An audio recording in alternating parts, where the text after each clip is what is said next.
नमस्कार विद्यार्थी मित्रमैत्रिणींनो, बुल्स अकॅडमीमध्ये आपलं सर्वांचं स्वागत आहे। या व्हिडिओमध्ये आपण 2023च्या ज्या सरळ सेवा भरती झाल्या आहेत त्यामधील आपण मराठी व्याकरणाचे काही प्रश्न बघणार आहोत। चला तर बघा। पहिला प्रश्न आहे, खालील वाक्यातील विशेषण कोणते? तर या वाक्यामध्ये विशेषण वाक्य काय आहे? काळा कुत्रा भुंकतो।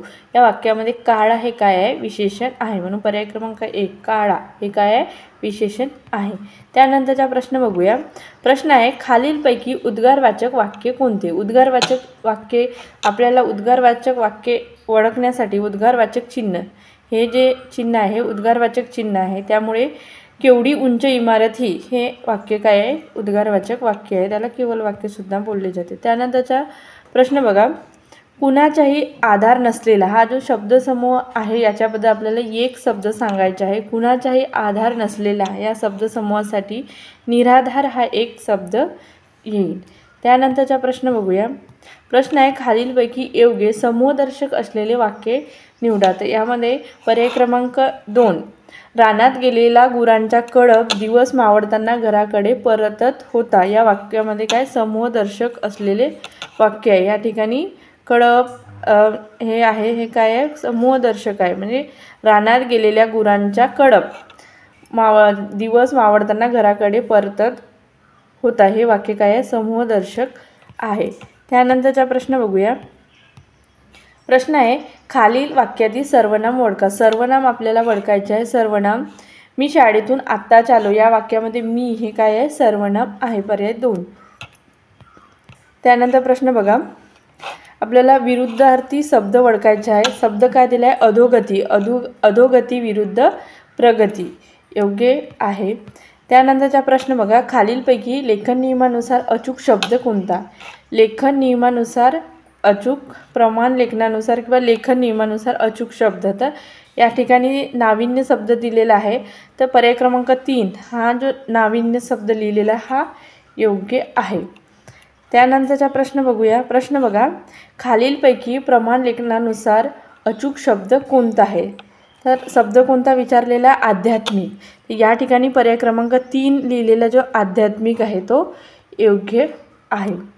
त्यानंतरचा प्रश्न बघा, कानावर पडणे या वाक्यप्रकाराचा अर्थ आपल्याला सांगायचा आहे। वाक्यप्रचाराचा अर्थ, वाक्यप्रचार काय आहे? कानावर पडणे। कानावर पडणे या वाक्यप्रचाराचा अर्थ काय होते? सहजपणे ऐकू येणे।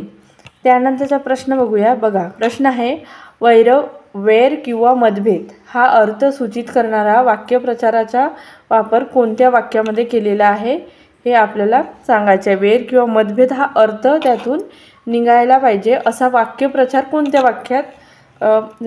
वाक्यामध्ये उपयोग करण्यात आला? तर रोहन आणि राघवचा 36चा आकडा आहे। 36चा आकडा आहे म्हणजे वैर आहे किंवा त्यांच्यामध्ये मतभेद आहे असा या वाक्यप्रचाराचा अर्थ होईल। वैर किंवा मतभेद असा अर्थ कोणत्या वाक्यप्रचाराचा होईल? 36चा आकडा, म्हणून रोहन आणि राघवचा 36चा आकडा हे वाक्य योग्य आहे। त्यानंतरचा प्रश्न बघा। प्रश्न आहे, भोंगाळली भुई पावसाची वाट पाही या काव्यपंक्तीतली भुई शब्दाचा समानार्थी शब्द ओळखायचा आहे। भुई म्हणजे जमीन।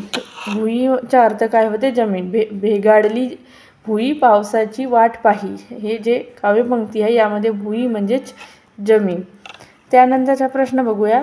जोडीने येणारे शब्द ओळखा। तर केर कचरा, केळ कचरा हे शब्द आहे ते कसे? जोडीने येणारे शब्द आहे, पर्याय क्रमांक 2 बरोबर आहे।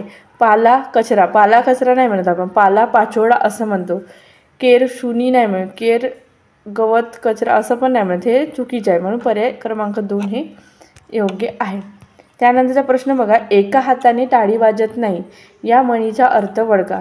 म्हणजे भांडणाचा दोष एका पक्षाकडे असत नाही असा त्याचा अर्थ होईल। म्हणी काय आहे? एका हाताने टाळी वाजत नाही हे जे म्हण आहे याचा अर्थ होते भांडणाचा दोष एका पक्षाकडे असत नाही। त्यानंतरचा प्रश्न बघा। प्रश्न आहे, खालील वाक्यातील भाववाचक नाम ओळखा। तर जे वाक्य दिलेले आहे त्यामधून आपल्याला भाववाचक नाम ओळखायचे आहे। गुलामगिरी सहन करू नये या ठिकाणी गुलामगिरी हे शब्द हे काय? भाववाचक नाम आहे। त्यानंतरचा प्रश्न आहे, खालीलपैकी कोणती वाक्यरचना अचूक आहे? तर बघा, पर्याय क्रमांक 4 भारताने 2011 साली विश्वचषक जिंकला होता हे जे वाक्य दिलेले आहे हे अचूक आहे, म्हणून पर्याय क्रमांक 4 हे योग्य आहे। अशा प्रकारे या ठिकाणी 15 प्रश्न आपण कव्हर केले आहे। जर तुम्ही या चॅनलला नवीन असाल तर चॅनलला सबस्क्राईब करा आणि तुमच्या मित्रमैत्रिणींपर्यंत शेअर करा। धन्यवाद।